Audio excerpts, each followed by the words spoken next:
Uncle আমাদের শ্রদ্ধেয় শহীদের বাবা যে কথাটা বললেন যে সালাউদ্দিন সাহেব একটা দীর্ঘ সময় শিলংয়ে ট্রেনিং প্রাপ্ত হয়েছে, এটা কিন্তু নতুন না।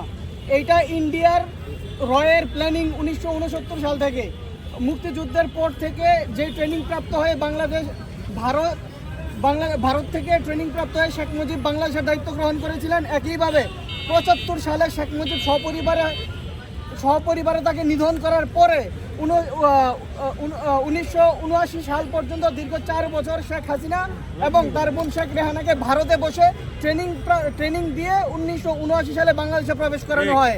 বাংলাদেশে প্রবেশ করানোর 9 দিনের মাথায় তৎকালীন শহীদ প্রেসিডেন্ট জিয়াউর রহমানকে খুন করা হয় এবং শেখ হাসিনা এবং তার বোন শেখ রেহানা সীমান্তে ধরা পড়েছিল। একই প্ল্যানিংয়ের বাস্তবায়ন হলো এই শিলং সালাউদ্দিন। কারণ ভারত কখনো তাদের পাপেট শূন্য বাংলাদেশ তৈরি করতে দিবে না।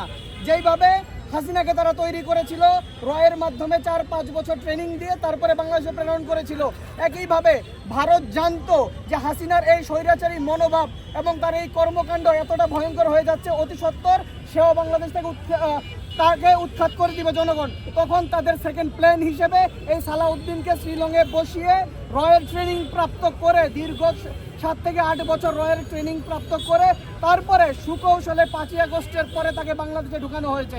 এই সালাউদ্দিন আহমেদ যে জুলাই আগস্টের আন্দোলনে অভ্যুত্থানের সাথে কোনো সংশ্লিষ্টতা নেই, সে এখন বাংলাদেশের বর্তমান সরকারের বড় প্রক্সি প্রধানমন্ত্রী হয়ে গেছে।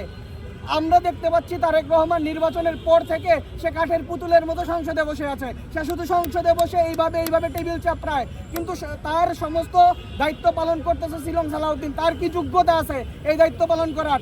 সে বিএনপিতে তার অংশগ্রহণ নেই বিগত 9 থেকে 10 বছর ধরে। যদি সালাউদ্দিন সাহেবের পরবর্তীতে কোনো যোগ্য ব্যক্তি থেকে থাকে, তিনি ছিলেন মির্জা ফখরুল ইসলাম আলমগীর, সে কোনো কথা বলতেছে না। আমরা দেখতেছি সালাউদ্দিন সাহেব দেশে প্রবেশ করার পর থেকে বিএনপির সমস্ত কন্ট্রোল সালাউদ্দিন সাহেবের হাতে চলে গেছে। এই সালাউদ্দিনের মাধ্যমেই বিএনপির পুরো কন্ট্রোলটা ভারত নিয়ে নিয়েছে বলে আমি মনে করি।